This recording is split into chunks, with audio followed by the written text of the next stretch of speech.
Spanish Prime Minister Pedro Sanchez said he would not stand in the way of a British request to extend the EU's Article 50 exit clause. He warned Theresa May, who yesterday announced her intentions to hold a parliamentary vote on a delay, that she would need to provide a plan to resolve the solution before receiving the backing of EU leaders. But calls from across the bloc have been made for any extension to be strictly limited in order to not interfere with May's European Parliament elections. Speaking in the Spanish Parliament, Mr. Sanchez said, "The position of Spain, as I have conveyed to Prime Minister Theresa May in different telephone conversations, is the same. It is not possible to temporarily limit the backstop or to allow a unilateral exit from it, due to its nature as a security mechanism. It is not possible to set a term for it.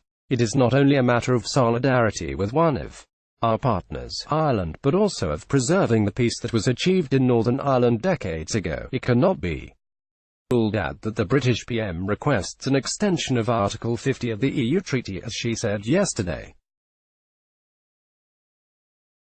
And I want to make clear, before this possible position of the British government, that although Spain is not going to oppose the concession of an eventual extension, it must have a certain perspective of resolution. Prolonging uncertainty by postponing deadlines is not a reasonable nor desirable alternative. French President Emmanuel Macron said he would be prepared to vote against any Brexit delay unless Mrs. May sets out her clear objectives. He said, "We would support an extension request only if it was justified by a new choice of the British, but we would in no way accept an extension without a clear objective." Merkel and Macron issued a warning to Theresa May today. Image Getty EPA. German Chancellor Angela Merkel said, "We are absolutely in agreement.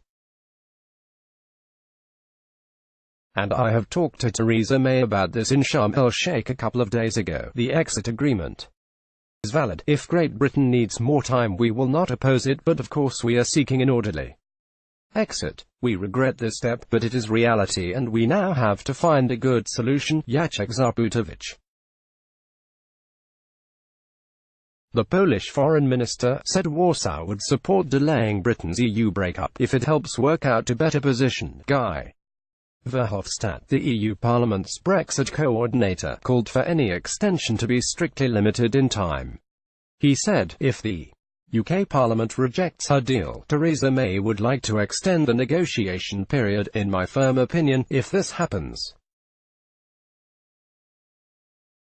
this can never be longer than a couple of months so that a cross-party majority can be found, but certainly not 21 months. The Union has been taken hostage by the Brexit already for too long.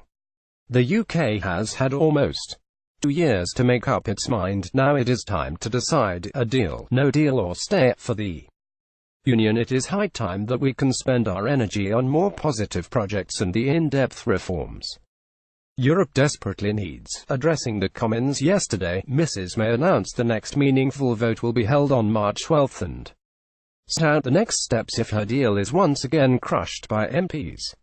If the Brexit deal falls, MPs the following day will be asked if they support a no-deal Brexit. If MPs cannot form a majority for leaving the EU without an agreement, they will then be asked to vote on a government motion on whether Parliament wants to seek a short, limited extension to Article 50 inches. Michel Barnier, the EU's chief Brexit negotiator, insisted that a no-deal Brexit is a possibility but not a probability after the Prime Minister's Commons speech.